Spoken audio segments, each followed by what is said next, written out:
Le conducteur ohmique.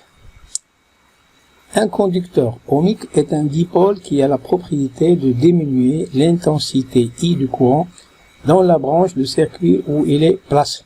Cette propriété se caractérise par une grandeur physique appelée la résistance électrique et notée grand R.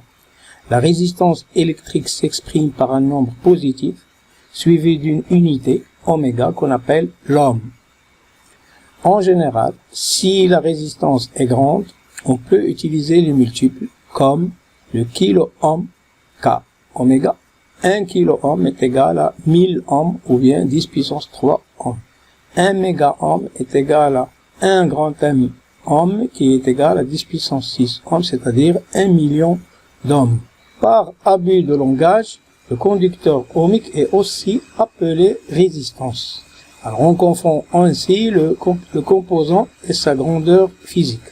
Donc, pour ce conducteur ohmique, on peut le nommer de trois manières. Soit conducteur ohmique, soit résistor, soit par abus de langage, résistance. Le symbole d'un conducteur ohmique est un rectangle à l'intérieur duquel on met la lettre R, R qui représente la résistance électrique grand R.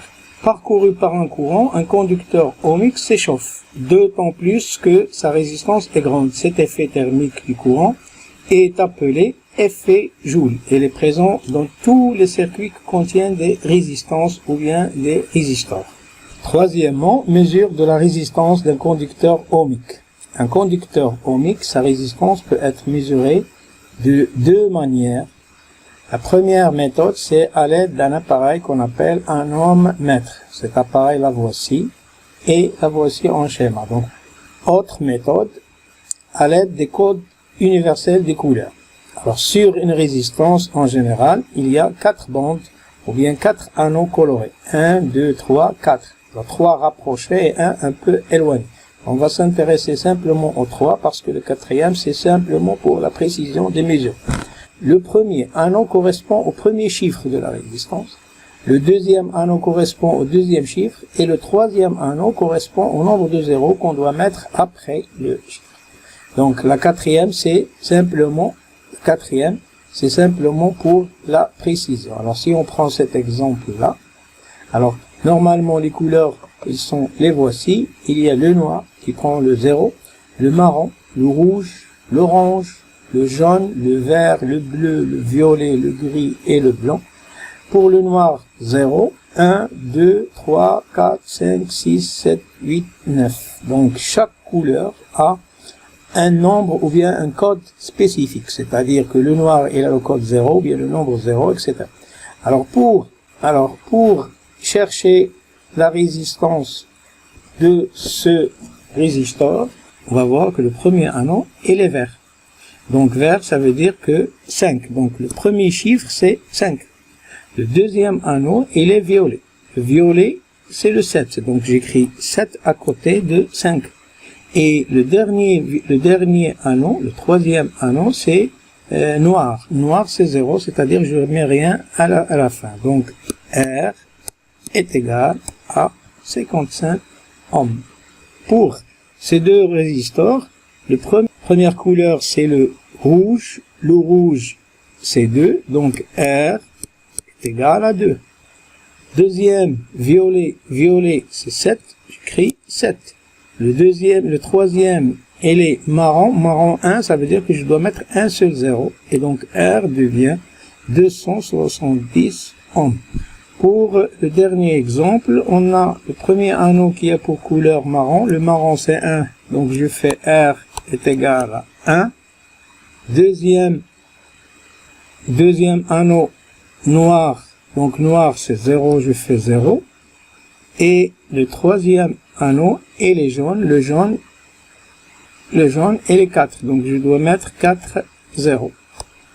1, 2, 3, 4, 0, 1. Alors, puisqu'il contient beaucoup de zéros, donc je peux l'écrire sous cette manière. Donc, je peux faire R est égal 100, et je remplace les 3 zéros par la lettre K. 100 kilo ohm. Entre les bornes de cet appareil, on va mettre notre résisteur, et la valeur indiquée ici, c'est la valeur de la résistance. Si on ouvre la boîte, on voit bien qu'il y a un résisteur qui est intercalé entre ces bornes-là. Et cette résistance, elle a 3 bandes de couleur. La première bande a une couleur jaune, violet, noir. Le jaune c'est le 4, le violet c'est le 7, et le noir c'est 0, donc c'est 47 ohms. Et vous voyez bien que lorsque je la branche aux bornes de l'ohmmètre, il va m'indiquer la valeur 46,4 qui est à peu près égale à 47. Il y a aussi des résistances qui sont réglables, c'est-à-dire des résistances qu'on peut régler grâce à ce bouton. Par exemple, ce résistable qui est réglé entre 0 et 100, ça veut dire que la valeur de la résistance peut varier de 0 à 100 grâce à ce bouton-là. En déplaçant ce bouton-là, la résistance va changer de 0 à 100. Alors vous voyez bien que lorsque je déplace, d'accord, donc la valeur augmente jusqu'à 100. C'est ce qu'on appelle une résistance réglable. Maintenant, on va voir l'effet d'une résistance sur l'intensité du courant. Donc qu'est-ce qui va se passer lorsqu'on va intercaler, lorsqu'on va placer une résistance dans un circuit en série? On va réaliser l'expérience suivante. Le montage, le voici, et le montage réel, le voici. Donc qu'est-ce qu'il y a? Il y a un générateur de courant, le voici, générateur, un ampèremètre, le voici, une lampe, la voilà, et un résisteur de résistance réglable. La flèche, ça veut dire que la caractéristique, il varie, c'est-à-dire la résistance, elle est réglable. Donc qu'est-ce qu'on va faire?